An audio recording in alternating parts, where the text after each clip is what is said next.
To set your Samsung Galaxy S25 Ultra to automatically answer incoming calls after a set of time while a headset or a Bluetooth device is connected, first you have to enable the answer automatically option in the phone app setting and then set its duration.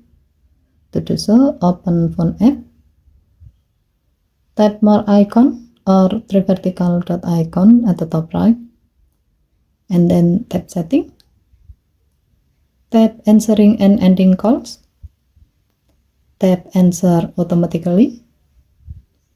If this menu is still off, tap the gray on off switch until the switch turns green to turn it on, and then select the desired duration. As the example, we will select after 5 seconds.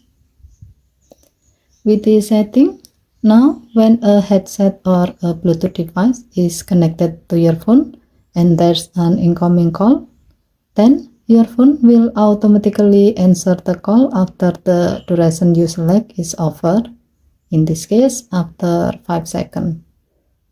Okay, thank you for watching. Please help to like and subscribe. Have a nice day.